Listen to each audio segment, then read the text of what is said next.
Hello everyone. तो दोस्तों स्वागत है मेरे यूट्यूब चैनल पर। दोस्तों आज हम लोग जो बात करेंगे वो क्लास 10th का केमिस्ट्री चैप्टर 4 का ही ये पार्ट 3 वीडियो है। ठीक है, अगर आप पार्ट 1 और पार्ट 2 नहीं देखे हैं तो प्लीज़ उसको एक बार देख सकते हैं, तभी ये वीडियो आपको अच्छे से समझ आएगा। ठीक है, कार्बन तथा उसके यौगिक ये चैप्टर 4 ही अभी चल रहा है। पार्ट 1 हो चुका है, पार्ट 2 वीडियो अपलोड हो चुका है, पार्ट 3 ये वीडियो है। ठीक है, ये क्लास 10th का ही है। ठीक है, तो देखिए सबसे पहले हम थोड़ा रिवीजन करेंगे पिछले वाले वीडियो पार्ट 1 और पार्ट 2 में क्या पढ़े, उसके बाद इसको पढ़ेंगे। तो सबसे पहले हम लोग कार्बन के बारे में पढ़े थे। ठीक है, किसके बारे में? कार्बन। कार्बन की परमाणु संख्या कितनी होती है? 6। ठीक है ना, 2 4 ऐसे। बातें ऊंचे में कितने इलेक्ट्रॉन? 4। ठीक है, यह एक क्या है? अधातु है। ठीक है, अगर पृथ्वी पर पूछे कार्बन की प्रतिशतता तो 0.02। ठीक है, अगर वायु में पूछे तो 0.03% वायु में। ठीक है ना, उसके बाद कार्बन जो होता है सहसंयोजक बंधन बनाता है। ठीक है, क्योंकि इसकी बातें ऊंचे में 4 इलेक्ट्रॉन होता है तो ये ना किसी को दे सकता है ना ले सकता है, इसी का कौन बंधन बनाता है? सहसंयोजक बंधन। ठीक है, उसके बाद पढ़े थे बर्जीलियस के सिद्धांत, या उसी को बोलते हैं जीवन शक्ति के सिद्धांत। ठीक है, उसको पढ़े थे। ठीक है, उसके बाद पढ़े थे रासायनिक बंधन के क्या होता है और उसके प्रकार पढ़े थे। तो रासायनिक बंधन जो होता है 2 प्रकार का होता है, एक वैद्युसंयोजक बंधन और एक होता है सहसंयोजक बंधन। ठीक है, उसके बाद आए इधर तो सहसंयोजक बंधन के 3 प्रकार हैं, एकल सहसंयोजक बंधन, द्विक सहसंयोजक बंधन और एक पढ़े थे त्रिक। ठीक है, उसके बाद इधर आए तो कार्बन के अपरूप पढ़े। ठीक है, कार्बन के अपरूप के बारे में पढ़े तो हीरा, ग्रेफाइट, फ्लोरीन, कोयला, ये सब किसके अपरूप है? कार्बन के अपरूप। कार्बन के अपरूप की बात करें, अपर रूप तो कौन है? हीरा है। ठीक है, ग्रेफाइट है, फ्लोरीन है। ठीक है, कोयला भी है। ये सब किसका प्रूफ है?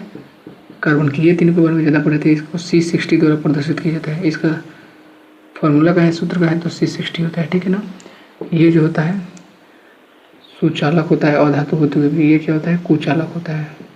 ठीक है ना, और 4 अन्य कार्बन परमाणु से जुड़ा रहता है हीरा। ठीक है ना, ये 3 कार्बन परमाणु से और एक जो होता है मुक्त अवस्था, एक इलेक्ट्रॉन रहता है मुक्त अवस्था में रहता है। ये हम पिछले वाले वीडियो में बता चुके हैं, बस थोड़ा सा बताया कि ये चीज़ पढ़ाए हुए हैं। और उसके बाद पढ़ाते हैं कि कार्बनिक यौगिकों के सूत्र को जो है 3 तरीके, कार्बनिक यौगिक के सूत्र को जो है 3 तरीके से व्यक्त किया जाता है। 3, पहला था लुईस इलेक्ट्रॉन बिंदु संरचना। ठीक है, सेकेंड था संरचना सूत्र, और थर्ड क्या था? त्रिविम सूत्र। ठीक है, कौन सूत्र? त्रिविम। त्रिविम संरचना सूत्र और क्या हुआ है यहाँ? त्रिविम सूत्र। पहला लुईस इलेक्ट्रॉन बिंदु संरचना हम पढ़ लिए थे। जैसे अगर सी मेथेन का कहे लुईस इलेक्ट्रॉन बिंदु संरचना द्वारा इसका मेथेन का बना है इसके द्वारा, तो सूत्र होता है CH4। ठीक है ना, तो C बीच में और चारों तरफ से क्या हो जाएगा? अरे ऐसे नहीं, C इसका कितना होता है? कहता है मुझे में 4 इलेक्ट्रॉन दे दिए। हाइड्रोजन का 1 होता है, तो ये चाहेगा इससे लेके अपना अष्टक पूरा करेगा, तो ये कर लिया और इस सबसे ले लेगा। तो इस तरह का जो संरचना बनाया गया है इसको बोलेंगे लुईस इलेक्ट्रॉन बिंदु संरचना। ठीक है ना, आप समझ गए। उसके बाद आता है संरचना सूत्र आता है। ठीक है ना, संरचना सूत्र तो यहाँ पे हटाते हैं सब। क्या क्वेश्चन आता है? संरचना सूत्र। ठीक है ना, ठीक है, संरचना सूत्र।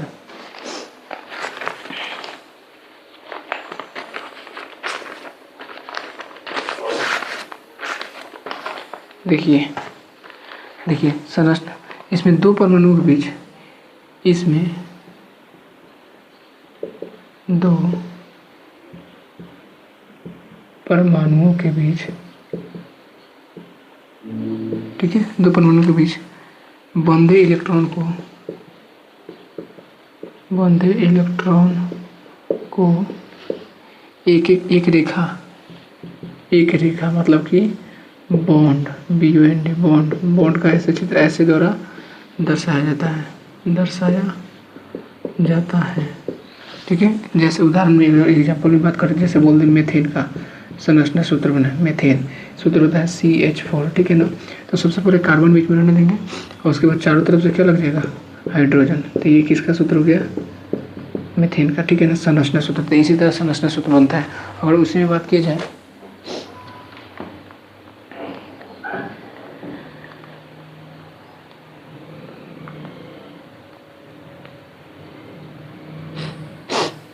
संरचना सूत्र हो जाएगा, ठीक है, मीथेन का।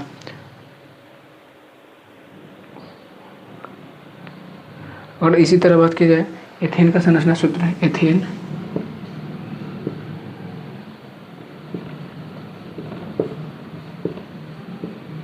एथेन का सूत्र होता है C2H6, ठीक है ना।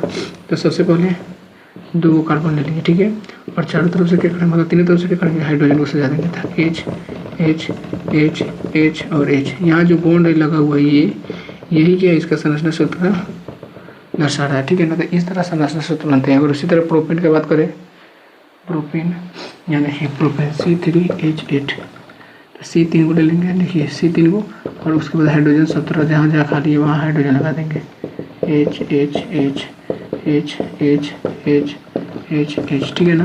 तो ये किसका सूत्र है, प्रोपेन का। ये वो कार्बन है तो मीथ, सेकेंड वाला को एथ, थर्ड वाला को प्रोपेन, ठीक है ना। ये प्रोपेन का सूत्र है, समझ गए। ब्यूटेन का बात करें,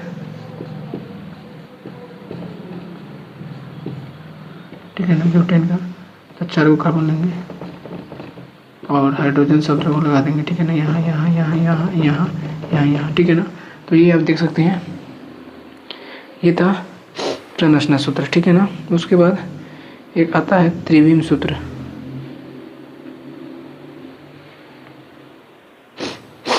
त्रिविम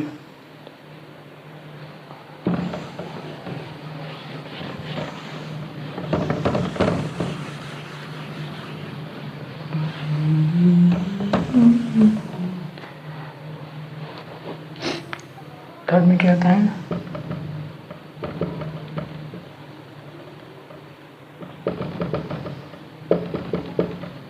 त्रिविम सूत्र, ठीक है ना। त्रिविम सूत्र को देखिए कैसे दर्शाया जाता है,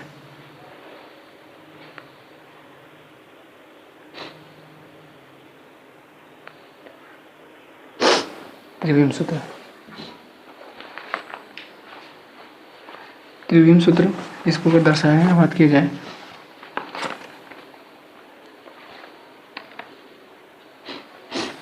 त्रिविम सूत्र, देखिए अगर मीथेन का त्रिविम सूत्र पूछे मीथेन का, तो इसको सबसे पहले C बीच में, ठीक है, ये धरते हैं, रुकिए लग रहा है तबीयत से नहीं है,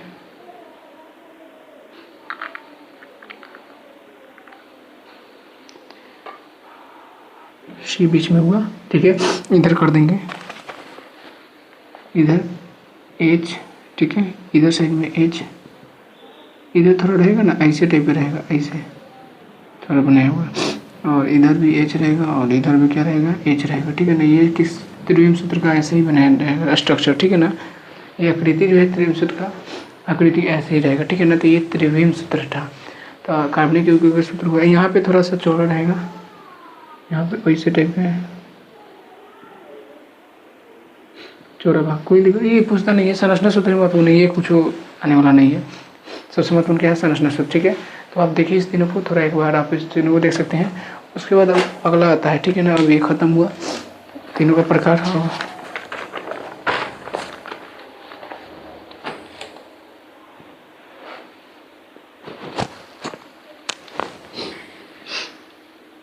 कार्बनिक यौगिकों का प्रकार आता है, ठीक है ना। कार्बनिक यौगिकों के कार्बनिक यौगिकों का वर्गीकरण,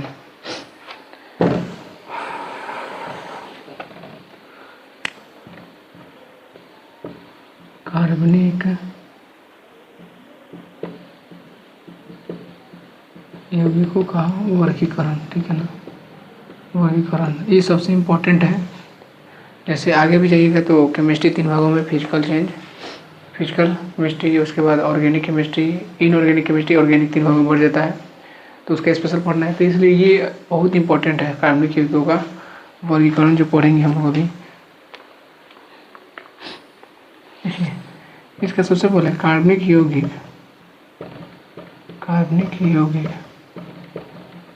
ठीक है, कार्बनिक यौगिक की कुल संख्या अनगिनत होने के कारण कार्बनिक यौगिकों को कई भागों में विभाजित किया जाता है। ठीक है ना, विभाजित किया जाता है। ठीक है, सबसे साधारण कार्बनिक यौगिक की बात की जाए, सबसे साधारण कार्बनिक यौगिक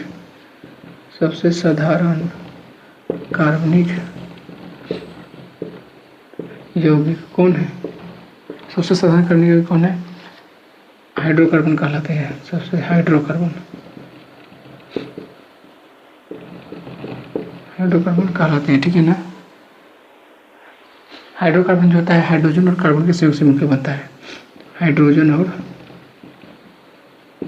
कार्बन के संयोग से मिलकर जो बनता है उसी को क्या बोलते हैं? हाइड्रोकार्बन।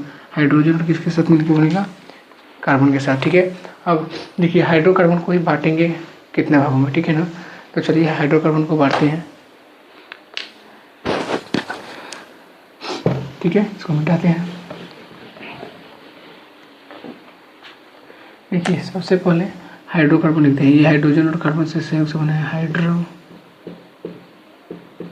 ठीक है ना, जब इसको बांटेंगे तो 3 भाग में। ठीक है, यहाँ देखिए 3।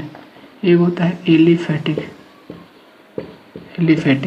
ठीक है, एक होता है एलिसाइक्लिक और एक होता है एरोमेटिक। ठीक है, एलिफैटिक, एलिसाइक्लिक और क्या होता है?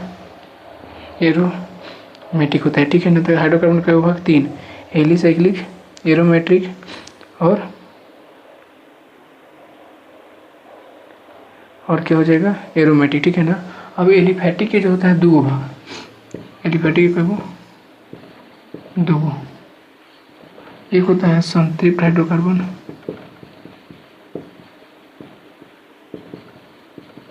और एक क्या होता है? असंतृप्त।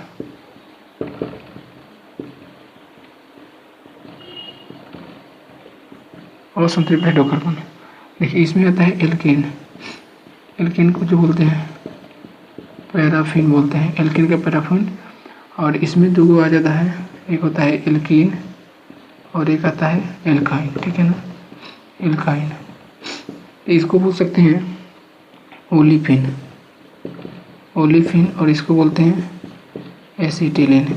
ठीक है ना, इसका नाम है। ठीक है, अगर इसका सूत्र की बात की जाए, देखिए हाइड्रोकार्बन के 3 भाग, एलिफैटिक, एलिसाइक्लिक और एरोमेटिक। ठीक है, हाइड्रोकार्बन का विभाग 3 को, एलिफैटिक, एलिसाइक्लिक, एरोमेटिक। ठीक है, उसके बाद एलिफैटिक के 2 को, एक संतृप्त और एक होता है असंतृप्त। संतृप्त में एक हो गया एल्केन और असंतृप्त में 2 हो जाता है एल्कीन, एल्काइन। ठीक है, एल्केन को पैराफिन भी बोलते हैं, एल्कीन को ओलिफिन भी बोलते हैं, एल्काइन को एसिटिलीन भी बोलते हैं। अब इसका सूत्र की बात की जाए तो एल्केन का सूत्र होता है CN। अरे यार, एल्केन का सूत्र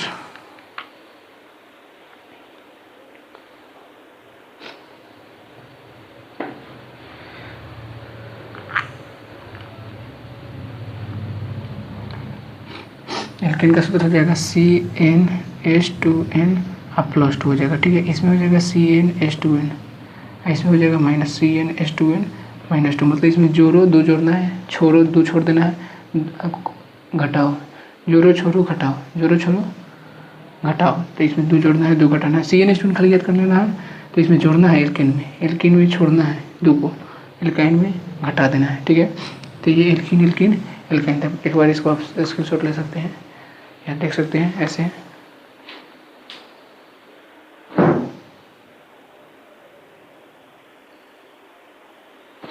चलिए हो गया।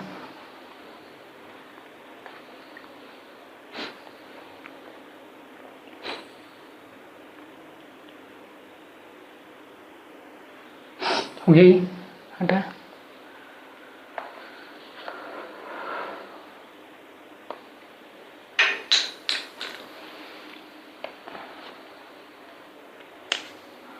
चलिए मिटाते हैं। देखिए उसके बाद देखिए अगर सी और सी के बीच एक बॉन्ड रहे यहाँ पे एगो, तो इसको एकला बंध बोलते हैं। कौन बंध? एकला बंध।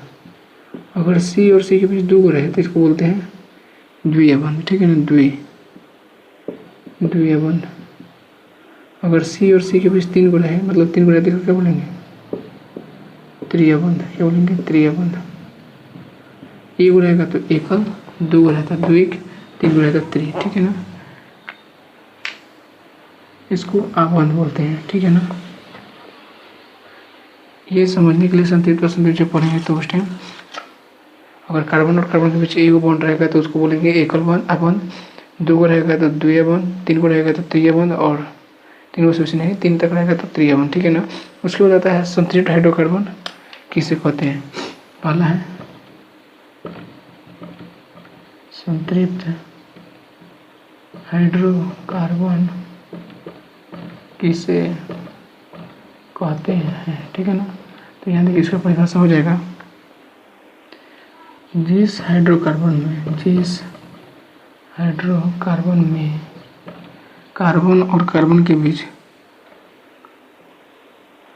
कार्बन के बीच, ठीक है, कार्बन के बीच एकल अबंध पाया जाता है, एकल अबंध पाया जाता है, उसे संतृप्त हाइड्रोकार्बन कहा जाता है, ठीक है ना। इसमें एकल अबंध है उसको संतृप्त हाइड्रोकार्बन कहेंगे। जैसे एग्जाम्पल में CH4, ठीक है, इसका संरचना बना के देखेंगे C2H6, इसका भी बना के देखेंगे। ये सब किसका हो जाएगा? संतृप्त हाइड्रोकार्बन हो जाएगा। आप देखिए CH4 का बनेंगे तो C चारों तरफ से हाइड्रोजन, ठीक है ना, हाइड्रोजन H, यहाँ देखिए क्या हुआ है? एक ही बॉन्ड से ना घिरा हुआ है, इसलिए इसको एकल अबंध बोलेंगे और इसको बोलेंगे संतृप्त हाइड्रोकार्बन बोलते हैं, ठीक है। C2H6 में C दो हो गया और H 6 हुआ है तो 6 को देखिए, 3, इधर भी 3 हुआ, 6 को। तो इस तरह का इसमें एकल अबंध जुड़ा रहता है, ठीक है ना। तो ये संतृप्त हाइड्रोकार्बन है, ठीक है। क्या है? संतृप्त। समझे? ये क्या हुआ? संतृप्त हाइड्रोकार्बन। ये जो बना है ये क्या हुआ? संतृप्त हाइड्रोकार्बन, ठीक है। उसके बाद असंतृप्त रहता है।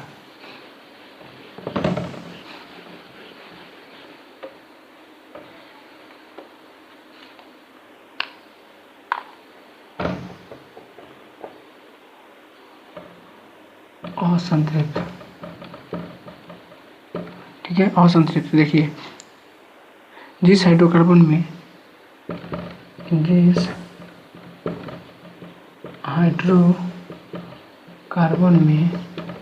है, जिस हाइड्रोकार्बन में कार्बन कार्बन के बीच द्वितीय बंध या तृतीय बंध पाया जाता है, उसे असंतृप्त हाइड्रोकार्बन कहते हैं। 2 या 3 पाया जाएगा तो क्या बोलेंगे? असंतृप्त हाइड्रोकार्बन कहेंगे। जैसे C2H4, ठीक है ना, C2H4 ये जो है क्या है? असंतृप्त है, असंतृप्त, ठीक है। संरचना बनाएंगे तो ऐसे C ले लिए, डबल बॉन्ड C ले लिए, यहाँ देखिए एगो H यहाँ हो जाएगा, एगो ऊपर एगो नीचे, ठीक है ना। तो ये डबल बॉन्ड आ गया तो समझ जाएंगे इसको क्या बोलेंगे? असंतृप्त हाइड्रोकार्बन, ठीक है ना। डबल बॉन्ड आ गया तो इसको क्या बोलेंगे? हाँ, डबल बॉन्ड आ गया तो क्या बोलेंगे? इसको असंतृप्त कार्बन, ठीक है ना। और एक रहेगा तो उसको संतृप्त, और डबल आ गया, ट्रिपल आ गया तो क्या बोलेंगे? असंतृप्त, ठीक है ना। एक रहेगा तो संतृप्त, डबल ट्रिपल आ गया तो असंतृप्त, ठीक है ना। असंतृप्त में एल्कीन एल्काइन होता है, संतृप्त में सिर्फ एल्कीन होता है, ठीक है ना। संतृप्त में क्या होता है? एल्कीन, ठीक है। यहाँ तक समझ गया। उसके बाद अब कुछ लिखते हैं